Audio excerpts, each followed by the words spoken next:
Connor, big news, perhaps the biggest signing of all. Chargers agree to terms with Najee Harris, who quietly is 5,000 to 1 MVP on DraftKings. He goes for a one-year contract, very Harbaugh type of signing. Oh, my God. A big running back, can run between the tackles, can catch dump-off passes. This is a Harbaugh signing to a T. They love these big thumping backs that just go downhill, and it makes Najee valuable, again, because the Chargers will run the football, and the Chargers will be an offense that gets in the red zone enough to matter. So, for Najee, this is probably the best news you could think of. J.K. Dobbins, if he didn't get hurt, if he didn't do his MCL against the Ravens, he was going to be like 1,200 rushing yards, 12 touchdowns type of season, and Najee will probably get a bigger workload than Dobbins did, given Dobbins' injury history. We've had a lot of fun with Najee Harris on this show, and obviously you love him more than your own children. But like a father. Yes.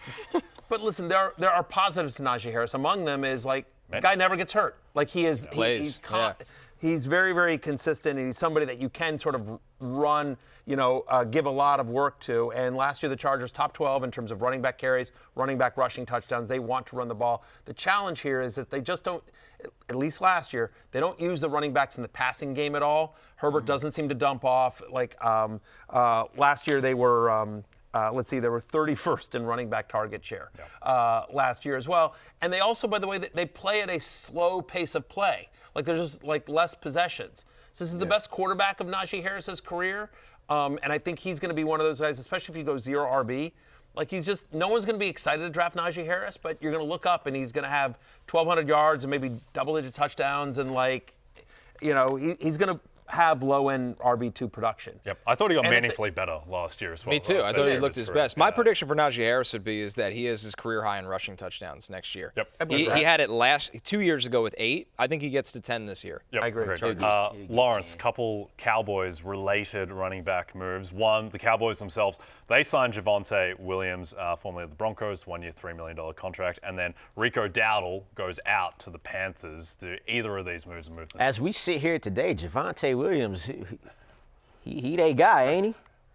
Speaking of teams that you should look towards, we remember we was talking at the Super Bowl, like, we always think Dallas is going to draft the running back, and there goes Rico Dowdle. Well, Rico Dowdle ain't there no more. Now he's backing up Chuba Hubbard, who I still like a lot in that Panthers backfield. But for Javonte Williams, I cannot see how they don't spend a high-value pick on a running back in this draft. For Rico Dowdle on his side, it's, man, you run for 1,000 yards. Now you got to go compete for touches. A guy like Chuba Hubbard, who had his own 1,000-yard season. So that backfield gets a little bit more mushy, but obviously you like Hubbard. I mean, Hubbard got paid, and, they released Miles Sanders. Dowdle feels like more like depth because they're not sure when Jonathan Brooks is going to be back. It might be a while. Right. Yeah. So I understand the concern, but it feels like, Dave Canales is like a There's no concern. Rico Dowdle, $3 million. Yeah, it's a nothing deal, and it's the same with Javonte Williams. Like, it's a $3 million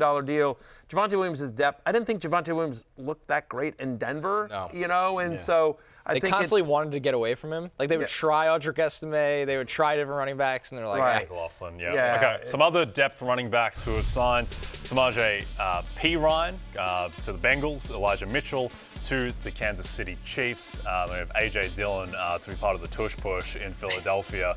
Kenneth Gainwell leaves Philly to the Steelers. Khalil Herbert to the Colts. Ty Johnson stays with the Bills. Any of these of note to you, Matthew? Yeah, obviously Elijah Mitchell, anyone that, he's proven if he can stay healthy, he's on the Chiefs. And I'll also say, who was the very last one? So Samaje Perine going back to the Bengals. Yeah. Like that, that familiarity and having only Chase Brown there. They talked, Zach Taylor talked at the Combine about wanting to add somebody, especially that could be good on pass protection. That's Samaje Perine's bread and butter. He is a great pass pro guy. He's good out of the backfield. So Samaje Perine suddenly interesting as a insurance back behind Chase Brown because he's been productive when he's gotten a shot. Super Bowl on the line. Zach Taylor gave the ball to Samaje Perine famously against the Rams. Yeah, that was a dumb move. Okay, last we one. We love Samaje Perine, but not. When you have Joe Mixon, come on. Yeah, indeed. All right, last one for us, tight ends. Broncos, they agree to terms with Evan Ingram. And there are worlds, Matthew, where Evan Ingram might be the number 2 option in this passing game some days. I mean, you think about how that offense plays out next year, and at least as it sits here today, you've got Sutton and Mims, running deep routes. But I think Evan Ingram, for all intents and purposes, is kind of going to be a big slot for Bo Nix. And, you know, I mean, we've heard all this talk about how Sean Payton wants a joker, right? You know, he keeps talking about how he wants the joker, and, you know, Evan Ingram's not exactly Taysom Hill, you know, but Evan Ingram's going to be the closest thing to that role that Sean Payton has wanted. Evan Ingram's like the Six of Hearts. It's very... Yeah, exactly. He's not really the joker. But I'm just saying, like, listen, he's a good pass-catching tight end. He can run a route, and, like, I think all the underneath stuff is going to go to him with the other two guys running deep. And Bo Nix is very good in terms of short, accurate passing. So Ingram, who's never a big touchdown guy, but if he can stay healthy, he can be a volume PPR guy, kind of a low-end tight end one. Okay, this summer is your chance to catch the Premier League right here in the United States. Man U, Bournemouth, Everton and West Ham take the pitch across the country. Head to premierleague.com/summer series for more information and to purchase tickets starting tomorrow. We're going to hit our first break. When we come back, the big names still out there in free agency. Hey, it's Matthew Berry from NBCSports.com and RotoWorld.com, and I want to thank you so much for watching whatever it is you just watched, or if nothing else, being too lazy to click out of the autoplay after this video started, after whatever it is you actually wanted to watch finished.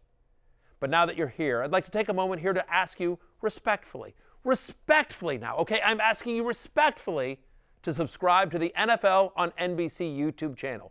You'll get the latest RotoWorld fantasy news headlines, all sorts of great shows, including my own Fantasy Football Happy Hour. So go subscribe now. Again, I'm asking respectfully.